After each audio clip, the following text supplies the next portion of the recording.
நிறைய students prepare பண்ணுறப்ப என்ன தப்பு பண்ணுறாங்க அப்படின்னா, they start preparing only after the notification comes. அது ரொம்ப ரொம்ப பெரிய மிஸ்டேக்.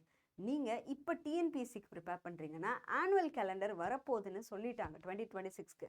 அப்போ நீங்கள் இப்போவே ப்ரிப்பேர் பண்ண ஆரம்பிச்சிடணும். எய்ம் வச்சிடணும்.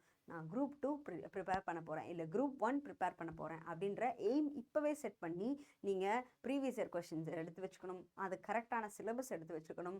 அது இல்லாமல் ஸ்கூல் புக்ஸும், அது இல்லாமல் ஒரு 4 சப்ஜெக்ட் மட்டும் அட்வான்ஸ்டு புக்ஸ் வாங்கணும். ஸோ அதெல்லாம் மட்டும் ரெடி பண்ணி வச்சுட்டு ப்ரிப்பரேஷன் பண்ண ஆரம்பிச்சிடணும். ஸோ நீங்கள் புக் வைஸ் ப்ரிப்பேர் பண்ணுறதை விட சிலபஸ் வைஸ் ப்ரிப்பேர் பண்ணுறது தான் வைஸான டெசிஷனாக இருக்கும்.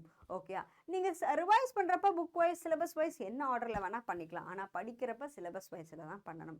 ஸோ இப்போவே இந்த டைமை ப்ரொடக்டிவாக ஒரு பாத்தில் செட் பண்ணி பண்ணணும் அப்படின்னா உங்களுக்காக நாங்கள் டிஎன்பிஎஸ்சி அப்படின்னு சிறகுகள் பேட்ச்னு ஒன்று கொண்டு வந்திருக்கோம். ஸோ இந்த பேட்ச் வந்து ஜிஎஸ் ஃபவுண்டேஷன் பேட்ச். அதாவது ஜென்ரல் இங்கிலீஷ், ஜென்ரல் தமிழ் தவிர எல்லாமே இதில் நடத்தப்படும்.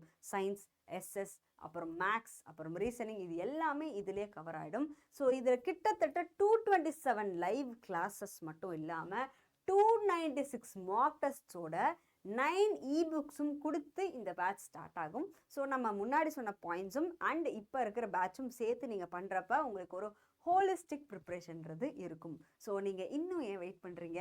YT03 அப்படின்ற கோட் யூஸ் பண்ணி சிறகுகள் பேட்சை இன்றைக்கே ஜாயின் பண்ணிக்கோங்க.